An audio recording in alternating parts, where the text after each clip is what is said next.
सभी देशवासियों को प्रणाम। मैं जल प्रदूषण के बारे में जानकारी दूंगा। जल काफ़ी दूषित होती जा रही है और इसे रोकना अति आवश्यक है, नहीं तो हमारी जल के कारण जीव जंतु विलुप्त हो जाएंगे, जलीय जीव, और जल के कारण भूमि बंजर होती चली जाएगी दूषित जल के कारण। प्रकृति के अन्य स्रोतों से उत्पन्न जल पहाड़ व मैदानी से होते हुए समुद्र की ओर जो बहता है, अवांछित पहाड़ी पदार्थों के कारण प्रदूषित हो जाता है जल। कारखानों से निकले अपशिष्ट पदार्थ जो जल के माध्यम से नदियों के जल में छोड़ दिए जाते हैं, यह दूषित जल में कोयला, घोल, विभिन्न प्रकार के अम्ल जैसे क्षार, फेनॉल, पारा, कॉपर, साइनाइड्स, लेड व जिंक आदि अपशिष्ट पदार्थ होते हैं। अतः यह जल न तो पीने के उपयुक्त होता है, न ही खेती के उपयुक्त होता है। इसी परिस्थिति को कहा जाता है जल प्रदूषण ही कहा जाता है।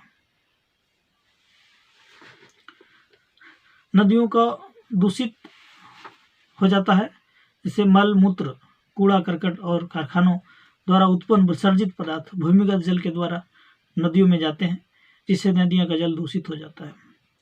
घरेलू अपमार्जक जैसे सर्फ, साबुन, अनेक प्रकार के साबुनों का उपयोग अपमार्जक पदार्थ से दूषित जल हो जाते हैं और नदियाँ दूषित हो जाती है। जैसे नदियाँ, तालाब व झीलों का जल अपमार्जक से ये दूषित हो जाता है।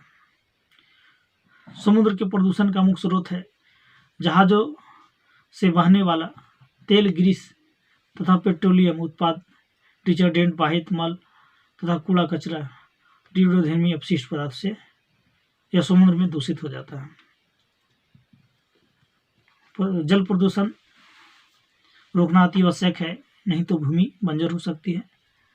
सभी देशवासियों से आग्रह है कि जल प्रदूषण ना करें, नहीं तो आने वाला समय जल प्रदूषण के कारण स्थिति दयनीय हो सकती है। ना ही पीने लायक जल रह सकती है, ना ही खेती लायक जल। अगर जल पर नहीं रोका जाएगा तो हमारी भूमि बंजर होती चली जाएगी।